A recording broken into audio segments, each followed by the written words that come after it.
Surely, happy nga si Gabby Garcia as a host sa PBB Celebrity Collab Edition. Pero yes, hindi po siya housemate. Pero kagabi, na-shook si Gabby. Makikilala na natin ang bagong Kapuso housemate na papasok sa loob ng bahay. Kung sino siya, let's watch this. She is one of the brightest Kapuso stars. Ang host at actress na ito magdadagdag Ano ba? ng meaning sa bahay ni Kuya. At ngayon ay talagang it is her time para humanap sa mga hamon ni Kuya. Hoy! your Totoo ba turn. to? Gutom It's ba your- ako? Wala akong Ito na ang kakainin takdang weekly panahon budget. Para pumasok ka ng Big Brother house. Uy, tinapat niyo Ang talaga ako sa natalo sila! Gabby Garcia. Uy! Dumating na ang takdang panahon para pumasok si Gabby sa bahay ni Kuya.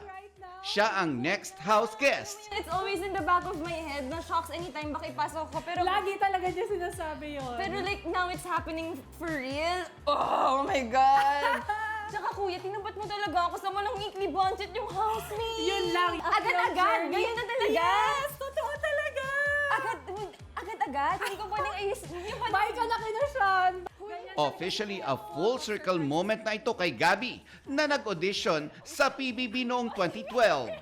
Yung batang Gabby na nag-audition long ago, ito na, mangyayari na ang kanyang Ginusto mo dream. to, di ba? Yeah. At pagpasok ni Gabby, may task agad sa kanya si Kuya. Bukas, back-to-back na mapapanood si Gabby sa GMA Prime bago ang PBB Celebrity Collab Edition ay ang world premiere ng murder mystery drama na GMA View Philippines Collab ang Slay. It's such a different role from all my previous roles, and I get to play here.